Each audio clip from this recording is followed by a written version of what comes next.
Captain America once got caught in an exploding meth lab, causing the drug to merge to the super soldier serum running through his veins. While he might be famous for taking on some of Marvel's greatest supervillains, Captain America can't punch some problems away, as he learned when he tried to take on the drug crisis in the early 90s. Steve Rogers didn't plan on getting hooked on drugs at any point in his life, but his experience while on a meth-like substance taught him much more about himself in the Street of Poison story arc. In 1990's Captain America number 372, Steve Rogers declared war on drugs. Captain America noticed one of the Avengers staff, Fabian, acting off and manic. When he convinces Fabian to share what drug he's on, Fabian reveals that he has taken ice and describes it as a longer-lasting crack. Steve is worried about the Avengers employee and sends him to rehab before hitting the streets to find the source of this new drug. To do this, Captain America done one of the best disguises that he has never used. With the long hair and a beard, people realize it's a hero in disguise but seems to think it's a Punisher instead of Captain America. He is then able to find multiple small-time dealers who eventually lead him to the warehouse where the product is made. However, Steve is discovered by a kid named Napalm, who detonates the building with the hero still inside. Diamondback, who recently went on a first date with Steve, was called to the scene to help find Captain America. He is not missing long though, as he strides through the flames and embraces Diamondback before going in for a kiss. The kiss confuses Diamondback as it seems much more forward than he usually is.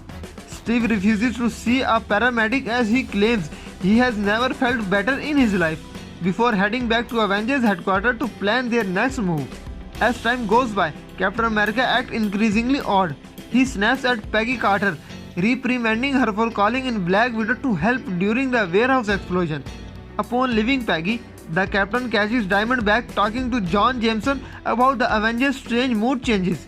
Steve is enraged and immediately kicks Diamondback out before turning his attention back to the drug trade. Captain America continues to cause chaos throughout New York. He has since turned his attentions away from the dealer and is now going after the users. He even flips a car, threatens an innocent man, threatens an entire club and beats down Daredevil before he realizes there is something wrong with him. Ultimately, Captain America begins to suffer from paranoia and believes that all of his friends and allies are against him. He's been living on the streets for the past few days and continues to beat up drug users.